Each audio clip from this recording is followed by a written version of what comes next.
थोड़ा सा नेटवर्क का इशू था, इस वजह से लाइव सेशन कट करना पड़ा और दोबारा शुरू करना पड़ा है। तो एक बार जो भी साथी जुड़ेंगे, थोड़ा टाइम हम लोग वेट कर लेंगे कि शायद इशू दोबारा ना आए। तो आप पहला काम ये करेंगे, वीडियो को शेयर करेंगे अन्य ग्रुपों में और लोगों तक पहुंचाने की कोशिश करेंगे, और आवाज़ आ रही कि नहीं आ रही इस बारे में भी अवगत कराएंगे। देन हम लोग आगे इसको कंटिन्यू करेंगे। तो थोड़ा सा वेट कर लेते हैं, जैसे ही आप कुछ सकारात्मक जवाब देंगे अपनी तरफ से तो हम लोग इसको आगे कंटिन्यू करेंगे।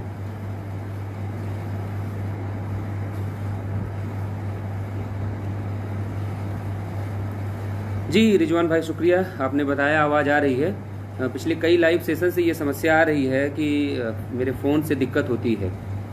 देखिए, सबसे पहले जो साथी हमारे जो हमारे भाई, जो हमारी बहनें लखनऊ की धरती पर आ चुके हैं, उन सभी का स्वागत है।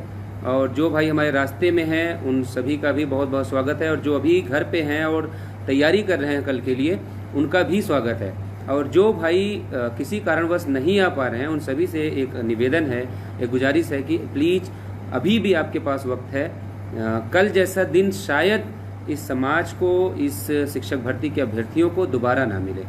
इसलिए सारी परेशानियां, सारे एक्सक्यूजेस कम से कम कल दिन भर के लिए कहीं किनारे रख दीजिए और कोशिश करिए कि आप कल हर हाल में सुबह 10 बजे तक यहाँ पे उपस्थित हो जाएं। आपकी उपस्थिति बहुत ज़रूरी है। एक ऐसा आंदोलन जो कुछ गिनती के लोगों से शुरू हुआ था, जिसमें आप सब लोग थे, आज ये पूरे देश का सबसे बड़ा आंदोलन बन चुका है। तमाम सैकड़ों संगठन ऐसे हैं जो आपका समर्थन कर रहे हैं, जो आपकी वाजिब मांगों के समर्थन में खड़े हैं।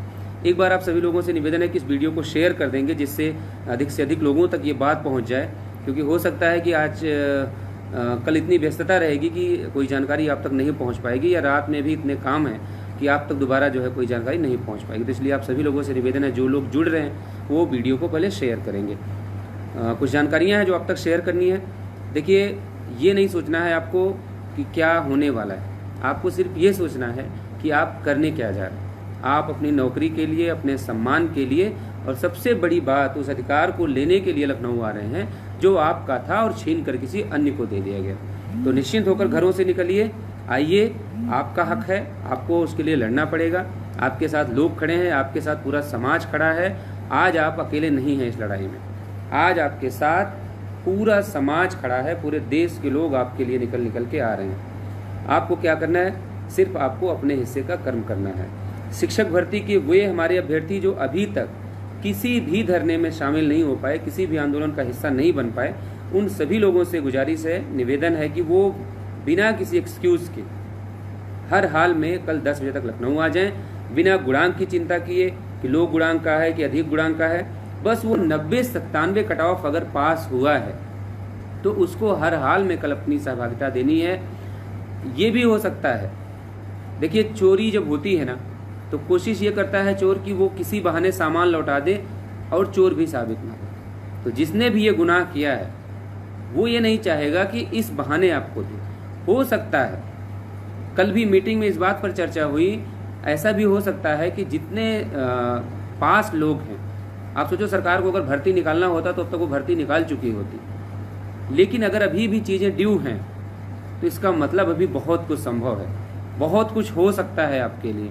अगर संख्या बल पर्याप्त हो गया कल आप लोगों का, तो ऐसा भी हो सकता है कि 90-97 के ऊपर जितने पास लोग हैं, सरकार उस पर भी विचार कर सकती है। क्योंकि 22,000 की सीटों की मांग को लेकर 70-75 दिन से लोग आंदोलन कर रहे हैं। आरक्षण में जो कमी हुई है, जो चोरी की गई है, उसको लेकर 78 दिन से आप लोग आंदोलन पे हैं।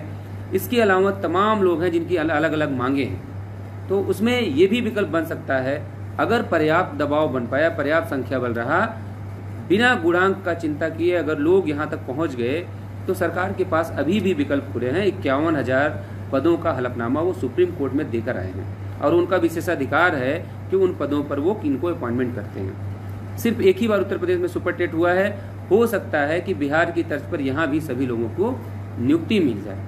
तो ऐसा नहीं है, गुणांक की चिंता छोड़िए, ये कोई कोर्ट नहीं है, ये कोई जो है उनका सचिव बेसिक शिक्षा परिषद का ऑफिस नहीं है।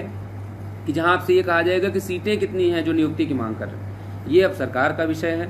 सरकार के जो मातहत अधिकारी हैं, सरकार के जो साथ बैठने वाले लोग हैं, माननीय मुख्यमंत्री जी के आसपास रहने वाले लोग हैं, जो उनका कहना है कि सारे विकल्प खुले हैं, सरकार कोई भी रास्ता अपना सकती है, लेकिन इस मामले में 100% हल निकलेगा। लेकिन ये हल निकलेगा और हल निकालना दो अलग बातें हैं। अगर हल निकालना है तो उसके लिए आपको लखनऊ आना है। आज आप कमज़ोर नहीं पड़ने चाहिए। पूरा समाज आपके साथ खड़ा है, पूरे देश के सामाजिक संगठन आज आपके साथ खड़े हैं। इस स्थिति में जो जानकारी मिल रही है, जो जिला प्रतिनिधि हैं उनके माध्यम से जो जानकारी मिल रही है कि हर जिले से हमारे भाई बहन निकल रहे हैं, लेकिन कुछ लोगों के एक्सक्यूजेस भी सुनने को मिल रहे हैं। तो कम से कम एक जो है आखिरी आग्रह समझ के इसको आप स्वीकार करिए, इस निवेदन को मानिए कि कम से कम कल के दिन के लिए आप कोई एक्सक्यूज मत बनाइए। जीवन के जो सारे जरूरी काम हैं, कितने भी जरूरी काम हैं, उसको कल के लिए आप टाल दीजिए और आप यहाँ पे आइए। आप देखिएगा कि यहाँ से तमाम रास्ते ऐसे हैं जो खुल जाएंगे। और हमारे जो साथी इस भर्ती से संबंधित हैं, जो किसी भी दिशा में प्रयास कर रहे हैं, उन सभी से निवेदन है कि एक बार कल अपनी आप सहभागिता सुनिश्चित करें। आगे अगर आप अलग अलग मुद्दों को लेकर लड़ रहे हैं तो उस मुद्दे में अगर जान बची है तो उसकी देन ये आरक्षण का मुद्दा है, वरना ये सरकार कब का कह चुकी है कि हमने भर्ती प्रक्रिया पूरी कर दी है। आपके साथ राष्ट्रीय पिछड़ा वर्ग आयोग की रिपोर्ट है, आपके साथ पूरा समाज है, पूरे देश के संगठन हैं। बस आपको हार नहीं मानना है। आपको सिर्फ इतना करना है कि आपको अपने घरों से निकलना है, आपको इको गार्डन लखनऊ पहुंचना है। धरना हमारा बिल्कुल शांतिपूर्वक तरीके से जैसे चल रहा है वैसे चलेगा। लोकतंत्र में ये सबको अधिकार है कि वो अपनी बात को मानने के लिए वो शांतिपूर्ण ढंग से इकट्ठा हो सकते हैं, लेकिन एक बाध्यता होती है कि कितने दिनों तक हम शांतिपूर्वक बैठ के इंतजार करें। तो हमने 75 दिन सरकार को समय दिया है और सरकार के अधिकारी, सरकार के लोग अगर तो चीजों से अवगत कराते, लेकिन हमारे माननीय बेसिक शिक्षा मंत्री जी ने सदन में खड़े होकर ये झूठ बोला कि हमने 46% रिजर्वेशन लोगों को दिया है। तो माननीय बेसिक शिक्षा मंत्री जी को भी कल पता चल जाएगा कि झूठ बोलने पे क्या नुकसान है और सच बोलने का फर्क क्या है। आप देखेंगे कि जो अनारक्षित सीटों पर हमारे भाई बहन चयनित हुए हैं उनको भी जोड़ के रिजर्व किया जा रहा है, जबकि हमारी मांग ही ऐसी नहीं है। हम ये नहीं करें कि अनरिजर्व कोटे में आपने कितने लोगों का चयन किया है। हम तो सिर्फ यही कह रहे हैं कि अभी भी आपके पास वक्त है। आंदोलन 6 तारीख की सुबह का है, अभी पूरी रात आपके पास बाकी है। आपको कुछ नहीं करना, आपके पास डेटा है, आप उठाइए और आप अपने उसको वेबसाइट पे अपलोड कर दीजिए। सारे लोग देख लें कि 27% में किसका चयन हुआ है, सभी अपने अपने घरों को चले जाएंगे। लेकिन आप ऐसा नहीं कर सकते, इसलिए नहीं कर सकते क्योंकि आपसे गलतियां हुई हैं। और ये अलग बात है कि आप जिद पे अड़े हैं कि आप उसको मानना नहीं चाहते। और इन सब बातों पे अब ज़्यादा बात करने का वक्त नहीं है, क्योंकि और भी काम अभी, हालांकि हम लोगों ने पिछले 2 दिन में लग के अपने सारे काम कल के लिए निपटा लिए हैं, लेकिन कुछ चीज़ें अभी हैं जिनको व्यवस्थित करना है और कल के लिए उसको प्लान जो है उसको क्रियान्वित करना है, इसलिए हमको उस कामों में भी लगना है। तो बस इस आग्रह और निवेदन के साथ कि आप सभी लोग बिना किसी एक्सक्यूज़ के, बिना किसी हिला हवाली के सारे लोग घरों से निकल रहे हैं, वो आ रहे हैं। और जो साथी हमारे आएंगे वो इकट्ठा 25 से 30 लोग, 50 लोग ऐसी की संख्या में नहीं आएंगे।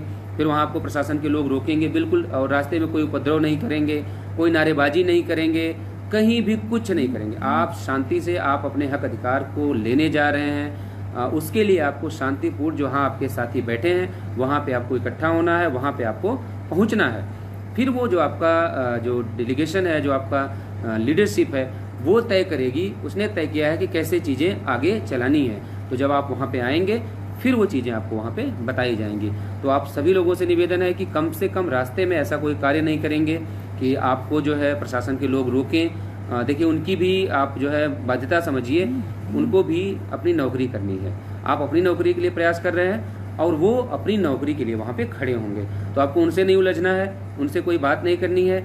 और सबसे बड़ी बात कि राजधानी लखनऊ में 25, 50, 60 लोगों को इकट्ठा सड़क पर नहीं चलना है, कोई नारेबाजी नहीं करनी है, कोई ऐसा भी अनैतिक कार्य नहीं करना है कि जिससे हम जो है प्रशासन की नज़र में बुरे साबित हों।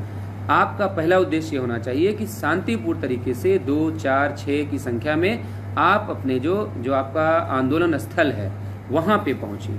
जब आप वहाँ पहुँच जाएंगे उसके बाद सारी चीज़ें वहाँ आपको स्पष्ट हो जाएंगी। आपके लिए सबसे पहली चुनौती है आपके जो आपका आंदोलन स्थल है वहाँ पे आपका पहुँचना, और ये तभी संभव हो पाएगा जब आप एक शिक्षक की तरह मर्यादित होकर सिस्टमेटिक ढंग से आप वहाँ पर आंदोलन स्थल पर आने की कोशिश करेंगे। और मुझे पूरी उम्मीद है कि तमाम हमारे साथी जो 90-97 पास हैं, जो आज तक किसी भी धरने में अपनी सहभागिता नहीं किए हैं, वो भी कल वहाँ पर उपस्थित होंगे, दिखेंगे। और तमाम लोगों से मेरी फ़ोन पे और मैसेज पे बात भी हुई है जिन्होंने ये अवगत कराया है कि भैया मैं आज तक किसी धरने में नहीं रहा, लेकिन कल मैं वहाँ पर उपस्थित रहूँगा। एक बात ऐसी है जिसके बिना शायद ये सेशन पूरा नहीं हो पाता। तमाम ऐसे हमारे भाई बहन हैं जो इस भर्ती में शामिल भी नहीं हैं, जो चयनित हैं, वो भी इस मामले में मदद कर रहे हैं और चाहते हैं कि ये लड़ाई हम लोग जीतें। उन सभी का बहुत बहुत आभार। समाज आपका ऋणी रहेगा, और जो शारीरिक रूप से वहाँ पर उपस्थित हो रहे हैं उनका हृदय की गहराइयों से स्वागत है।